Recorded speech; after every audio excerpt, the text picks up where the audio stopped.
Assalamualaikum warahmatullahi wabarakatuh. Waalaikumsalam warahmatullahi wabarakatuh. Selamat pagi dan salam sejahtera untuk kita semua.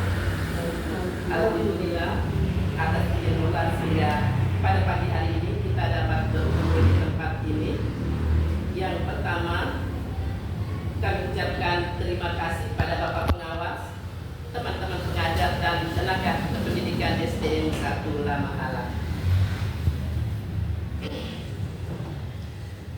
Baik, kita sudah sama-sama ketahui bahwa di SDN 1 ini observasi sudah dilakukan oleh kepala sekolah.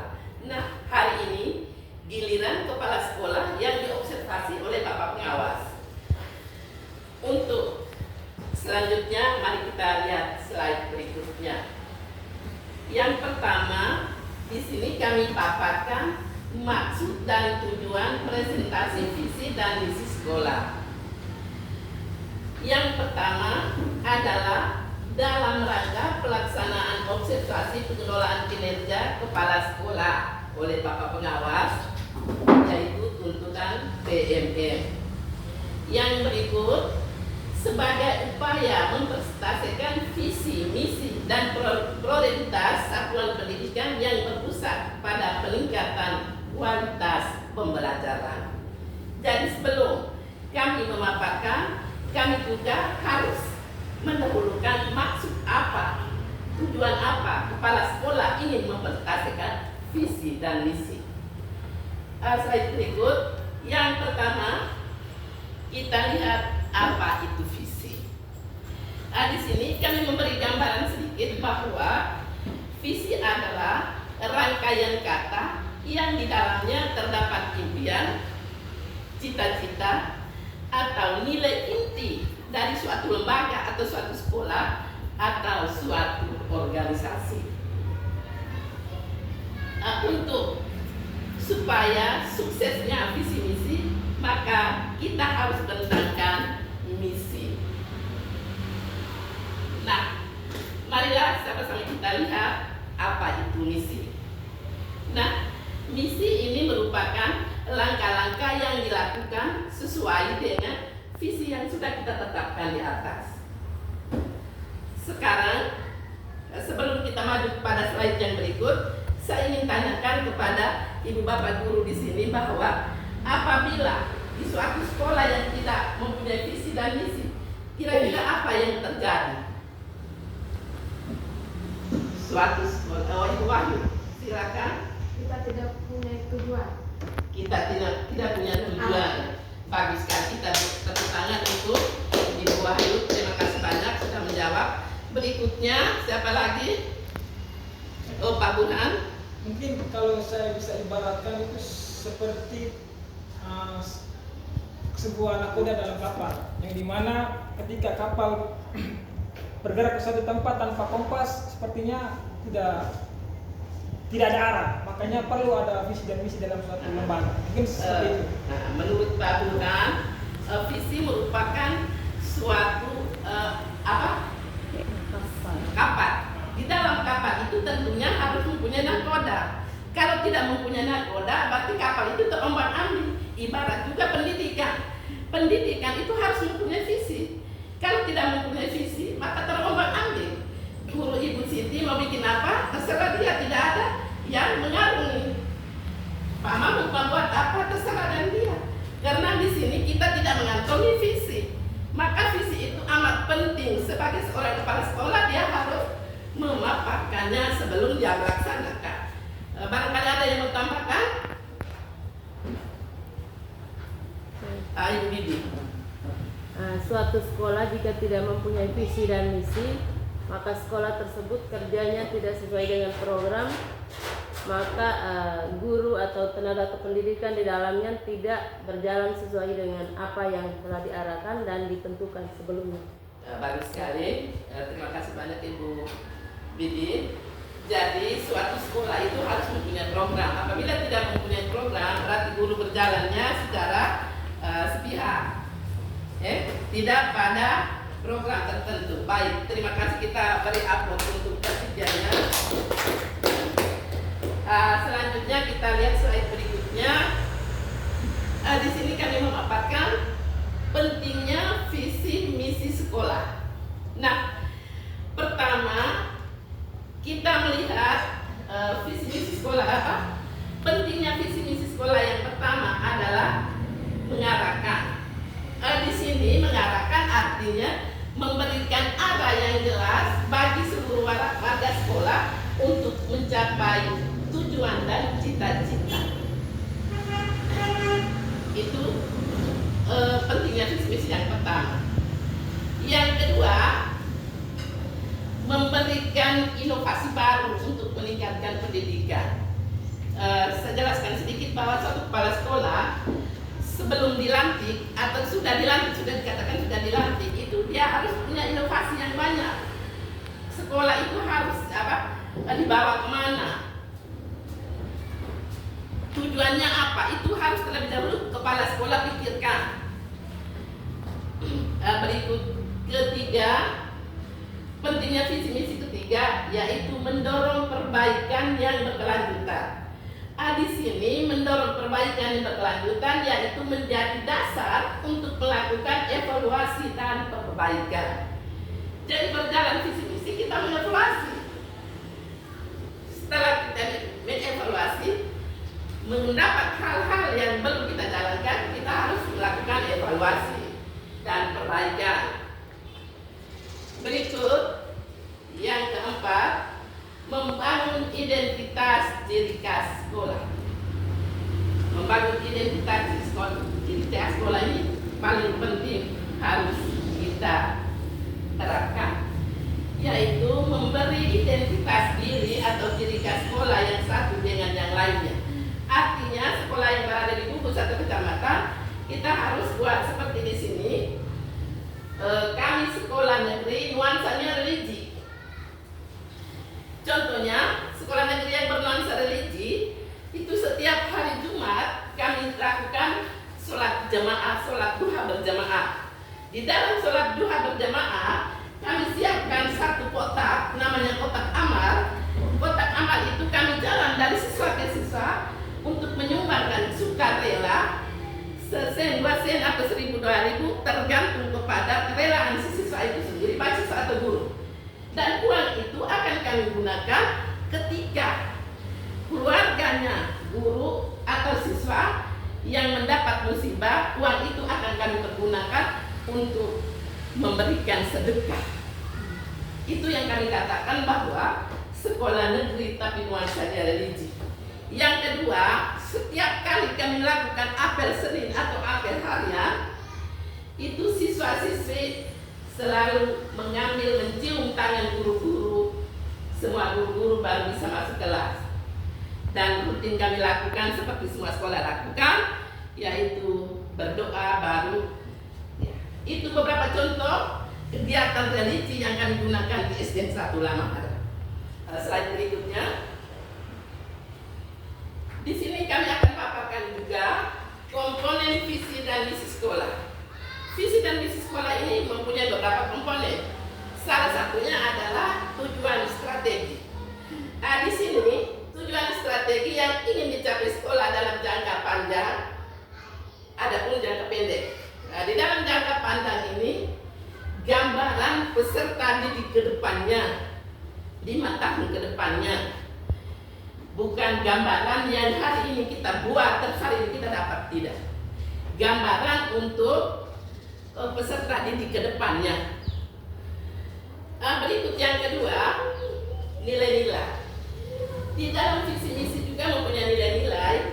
Sekolah mencerminkan nilai proyek penguatan profil pelajar Pancasila atau P5. Sepertinya di sini kami pernah lakukan, yaitu kegiatan-kegiatan setiap hari Sabtu yang kami lakukan, dan hasil itu kami panelkan. Yang pada saat itu kami undang juga Bapak Pengawas hadir di saat panel hasil profil pelajar Pancasila. Alhamdulillah kegiatannya berjalan dengan lancar dan baik. Berikut ciri khas. Ciri khas SDN 1 di sini memberikan identitas sendiri atau ciri khas sekolah yang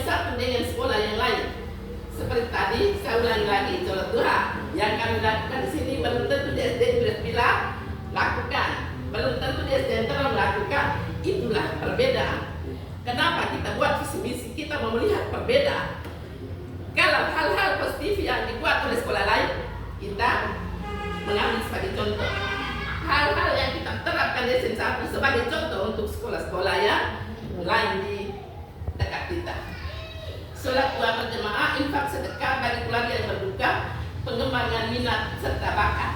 Di dalam P5 itu kita mulai mencari, oh anak ini bakatnya berpuisi, anak ini bakatnya di teater. Kita sudah ketahui. Jadi kita dari dasar ini kita sudah mulai mengarahkan. Jadi ke depan ke SMP, ke SMA, guru-guru di atas itu sudah mengetahui, oh anak si A bakatnya ini. Tinggal saja mereka poles untuk melanjutkan ke atasnya. Berikut, komponen visi misi di sini juga ada punya landasan. Landasan yaitu tujuan yang ingin dicapai sekolah dalam jangka panjang. Yang pertama kita melihat tujuan umum. Tujuan umum yaitu meletakkan dasar kecerdasan, pengetahuan, kepribadian akhlak mulia, budaya serta keterampilan untuk hidup sendiri dan mengikuti pendidikan yang menjadi. Itu tujuannya kami buat di sini. Di sini kami ingin jelaskan bahwa melaksanakan dasar kecerdasan. Bapak pengawas, mungkin kami juga tidak memberikan laporan ke tingkat pengawas bahwa lomba cerdas cermat itu kami pernah lakukan di tingkat sekolah dasar. Itu kami menjuarai ada 6 orang yang menjuarai sehingga lanjut ke tingkat kabupaten, dan di tingkat kabupaten juga kami tidak mendapat juara satu lagi, lanjut ke tingkat provinsi, tapi kami 2 anak yang mendapat juara 2 di tingkat kabupaten. Dan kedepannya kami buat visi misi itu, maksudnya sudah tadi tingkat kabupaten, kedepannya kami ingin jaga panjangnya sampai di tingkat provinsi, bahkan di tingkat pusat. Itulah cita-cita kami, sehingga kami tuangkan ke dalam visi dan misi sekolah kami. Nah, slide berikutnya. Adapun proses penyusunan visi misi. Proses penyusunan visi misi pertama itu kami membentuk tim kerja. Tim kerja ini terdiri dari guru-guru maupun tenaga pendidikan yang ada di SDN 1 Lamahala, dan juga komite pengawas dan beberapa orang tua wali murid. Yang kedua, proses yang kami buat kedua, kami menganalisis suatu sekolah SDN 1. Analisis itu kami berpikir dari tingkat terendah sampai ke tingkat atas. Kami berpikir baik SDN 1 ke depan itu kami harus buat apa. Itu kami cantumkan di dalam memori kami atau catatan kami. Berikut keterlibatan pemangku kepentingan. Jadi keterlibatan pemangku kepentingan ini seperti ada donatur. Kami di sini juga ada donatur yang selalu memberikan kami sumbangan-sumbangan, dan para alumni. Kami punya alumni juga. Kami punya ada WA grupnya. Jadi kesulitan atau apa itu mereka selalu memberikan kami respon baik untuk SN1 Lamahala. Berikut,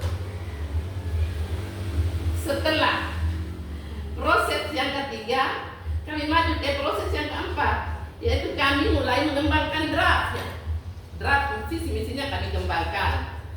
Setelah kami kembangkan draft visi misi, kami review dan konsultasi ke Bapak pengawas. Setelah kami melakukan konsultasi, baru dilakukan pengesahan resmi. Setelah itu kami sosialisasikan dan implementasikan seperti hari ini. Dan juga kita berhenti di situ. Kami juga selalu mengevaluasi dan mereview secara berkala. Apabila di dalam perjalanan ada hal-hal yang kami buat dalam visi misi terus tidak ada kemajuan, kami harus kembali kepada proses awal lagi. Baik, slide berikutnya. Inilah hasil visi misi yang kami buat hari ini. Visi misi SD Negeri 1 Lamahala terwujudnya peserta didik yang beriman, bertakwa, bernalar kritis, mandiri, kreatif, inovatif, berbudaya, serta peduli lingkungan. Hasilnya bisa Bapak Ibu lihat di sini, ada tarian, ada anak-anak sedang melakukan praktek. Ini di depan ini kami sholat duha bersama. Jadi visi misi yang ada di sini kami ambil beberapa contoh, sampai masih banyak lagi, tapi kami ambil hanya beberapa sampel saja. Baik Bapak Ibu, kita lihat pada slide yang berikut. Tadi untuk mewujudkan visi maka harus ada misi. Misi itu pelaksanaan yang sudah kita cita-citakan, sudah kita rencanakan, kita juga harus melaksanakan. Yang pertama, misi yang pertama mewujudkan peserta didik yang taat beribadah. Taat beribadah di sini kita bukan sekolah asrama, sehingga kehidupan kegiatan siswa sehari-hari itu kita bisa mengetahui. Namun anak-anak setelah jam 12 kita pulangkan, sehingga kegiatan seperti kita umat Islam 5 waktu sehari semalam kami tidak bisa ikuti secara keseluruhan. Sehingga di sini kami membangun komitmen untuk melaksanakan sholat duha secara berjemaah di sini, sehingga kita bisa mengukur sejauh mana taat beribadahnya, peserta didik yang taat beribadahnya. Bisa paham di sini teman-teman ya? Berikut, membentuk sikap dan perilaku yang baik, santun, sopan dan berkarakter. Di dalam P5 itu kami selalu melatih, mendidik, memberi gambaran kepada siswa-siswi. Yang pertama itu kami ambil contoh setiap kali apel, mengambil tangan ibu guru, bapak guru, semua tenaga pendidik dan pendidikan SD 1 Lamahala, mencium tangannya. Itulah salah satu contoh kami mendidik karakter yang baik, dan juga kami laksanakan di dalam P5. Slide berikut. Misi yang ketiga, mewujudkan peserta didik yang disiplin. Contoh disiplin di sini, kehadiran kami di sini, saya selalu tegaskan, kita KBM-nya 7.15, namun kami datang itu di awal 6.30 itu kami semua sudah di sini. Kami sudah mulai memberes-bereskan bersama siswa, sehingga di mana kami mewujudkan tadi disiplin. Itulah kami muncul sikap-sikap disiplin dan juga cium tangan para ibu guru juga. Itu salah satu sikap disiplin yang kami terapkan sini. Menciptakan suasana pembelajaran aktif, inovatif, kreatif, efektif, menyenangkan, berpikir, gembira dan berbobot. Anak-anak kami selalu memberikan keterampilan-keterampilan di dalam P5 atau keterampilan-keterampilan seperti di dalam pelajaran baik IPA, segala macam agama maupun pelajaran-pelajaran lain seperti contoh pada saya. Berikut, misi yang kelima, mewujudkan peserta didik yang prestasi. Peserta didik yang prestasi di sini kami satu lakukan ketika bulan bahasa. Kami undang juga Bapak pengawas ke SD 1 Lamahala. Waktu itu kami berada di SD 2 dan juga tidak habis di situ, barusan juga kami melakukan lomba cerdas cermat. Lomba cerdas cermat itu di sini kami rancang 3 bulan sekali. Kami kasih dia apa alat adatnya berupa alat tulis sekolah. Kami memotivasi memancing anak untuk belajar lebih giat lagi. Di sini juga kami mempunyai visi mewujudkan sekolah hijau atau green school. Di sini namanya visi, namanya misi. visi, kita merencanakan 5 tahun ke depan. Walaupun Bapak Ibu, Bapak pengawas saksikan kami di luar itu masih kering geronta, tapi rencana kami ke depannya, sekolah kami ini menjadi grand school, sekolah yang hijau. Waktu pertama tahun berapa itu 2009, ketika saya pulang operasi dari Kalimantan, kebetulan tetangga rumah saya di Kalimantan itu ada sekolah. Di situ saya melihat, saya mempelajari sekolah itu. Yang mereka perhatikan itu grand school, ya, sekolah hijaunya. Hampir hari-hari itu baik kepala sekolah maupun akhirnya di sini saya itu waktu itu saya belum jadi kepala sekolah. Saya panggil kepala sekolah dan teman-teman saya menyampaikan apa bisa kita terapkan di sekolah ini seperti contoh di Kalimantan sana. Akhirnya kepala sekolah yang menyetujui, di sini hijau sekali. Bahkan sayur mayur yang setiap hari ini, tomat, terung, apa semua itu, ketak, kakalat, apa semua itu semua ada di sini. Dan tiap pulang sekolah itu kami ibu-ibu guru baik ada, bahkan ada bapak guru juga selalu membawa pulang untuk istri-istrinya di rumah. Kami penting. Tapi beberapa tahun belakangan ini kami masyarakat juga kurang ini, tapi kedepannya bagaimana supaya masyarakat tidak mengganggu lingkungan kami lagi, dan kami juga akan menjawab visi misi kami dengan sekolah yang grand school atau sekolah hijau. Next. Berikut misi yang ke-7, membiasakan 3K. Kebersihan diri, kebersihan kelas, dan kebersihan lingkungan. Seperti biasa, setiap hari kami guru tidak artinya kebiasaan kami di sini. Sebelum saya jadi kepala sekolah itu kebiasaan saya datang saya sapu.